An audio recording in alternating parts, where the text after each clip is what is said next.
प्रस्तुत है जिले में आजकल।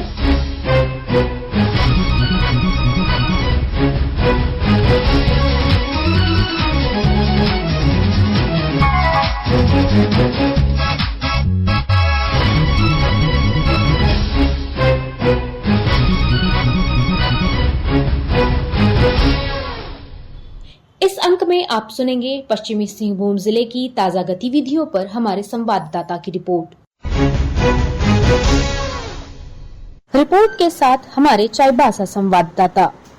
पश्चिमी सिंहभूम जिले के सारंडा में वन्य जीव आश्रयणी बनाए जाने को लेकर वहां के ग्रामीणों के साथ सरकार के मंत्री समूह ने जो मंत्रणा की है उससे सर्वोच्च न्यायालय को अवगत कराया जाएगा। मंत्री समूह के सदस्य मंत्री दीपक बिरुआ ने इस बारे में सारंडा के ग्रामीणों को आश्वस्त करते हुए कहा कि जिस प्रकार सारंडा के लोगों का जीवन वहां के जंगलों से जुड़ा है और उनकी जो भावनाएं हैं उससे सर्वोच्च न्यायालय को अवगत कराया जाएगा। न्यायालय के द्वारा सारंडा में वाइल्ड लाइफ सेंचुरी गठित करने से संबंधित मामले को लेकर झारखंड सरकार आप सबों का राय जानने के लिए, आपकी भावनाओं को सर्वोच्च न्यायालय तक पहुंचाने के लिए इस ग्राम सभा आम सभा में आपने जिस तरीके से अपनी भावनाओं को व्यक्त किया और जिस तरीके से आप अपनी परंपराओं को, अपनी सांस्कृतिक विरासत को, जीविकोपार्जन की जो चीजें हैं इस जंगल से आप जिस तरीके से जुड़े हुए उन भावनाओं को आपने व्यक्त किया, इन सभी भावनाओं को हम सभी संग्रहित कर माननीय सर्वोच्च न्यायालय को उपलब्ध कराएंगे। हम लोग प्रयास करेंगे ताकि आप जैसा चाहते हैं वैसा सर्वोच्च न्यायालय आपकी भावनाओं से अवगत हो। जिले के शिक्षकों के बकाया वेतन भुगतान को लेकर शिक्षकों से उगाही करने के मामले में विभाग ने 3 शिक्षकों पर कार्रवाई शुरू की है। जिला शिक्षा पदाधिकारी टोनी प्रेमराज टोप्पो ने उगाही करने वाले शिक्षकों के विरुद्ध विभागीय कार्रवाई करने की बात कही है।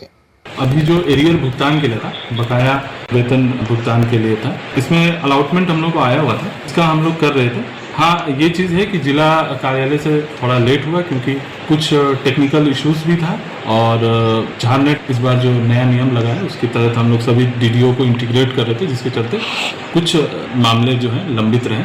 लेकिन अभी हम लोग ने पूर्ण रूप से इसे कर लिया है, सभी का बकाया वेतन का भुगतान किया जाता है। लेकिन इसके इतर कुछ शिक्षकों द्वारा जो है भ्रांति फैलाकर कि जिला द्वारा पैसे की मांग की जा रही है, इसके एवज में बकाया भुगतान करने के एवज में पैसों की मांग की गई, जो विभिन्न शिक्षकों के जो खाते हैं उसमें हस्तांतरित की गई। और ये मामला पूर्व में भी आया था, जिसके लिए मैंने एक लेटर भी निकाला था कि ऐसे जो भी दलाल प्रवृत्ति के जो शिक्षक हैं उससे आप सचेत रहिए और ऐसे कोई भी उगाही की अगर सूचना मिलती है तो आप उसे तुरंत दो हस्ताक्षरी कार्यालय में आप बताएंगे। अभी हम लोग ने वेतन अवरुद्ध करते हुए उसे स्पष्टीकरण की तीनों जन से मांग की है। काफी गंभीर वित्तीय प्रवृत्ति का मामला है, तो हम लोग अभी स्पष्टीकरण किए हैं, आगे फिर हम लोग सबका स्टेटमेंट चेक करेंगे और इसी के आलोक में फिर आगे अनुशासनात्मक कार्रवाई अगर बर्खास्त करने की होगी तो बर्खास्त के लिए कार्रवाई की जाएगी।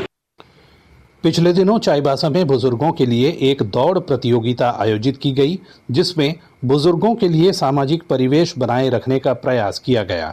इस अवसर पर जिले के उप विकास आयुक्त संदीप कुमार मीणा ने कहा कि जिस प्रकार देश की जनसंख्या में वृद्धि हो रही है उससे आने वाले समय में बुजुर्गों की संख्या में भी वृद्धि होगी और उनके लिए बेहतर सामाजिक परिवेश बनाए रखने का प्रयास जरूरी होगा। इस प्रतियोगिता में भाग लेने वाले बुजुर्गों को प्रोत्साहित करते हुए उन्हें सम्मानित भी किया गया। दिलीप बनर्जी, आकाशवाणी समाचार, चाईबासा। अभी आप सुन रहे थे पश्चिमी सिंहभूम जिले की ताजा गतिविधियों पर हमारे संवाददाता की रिपोर्ट पर आधारित कार्यक्रम जिले में आजकल।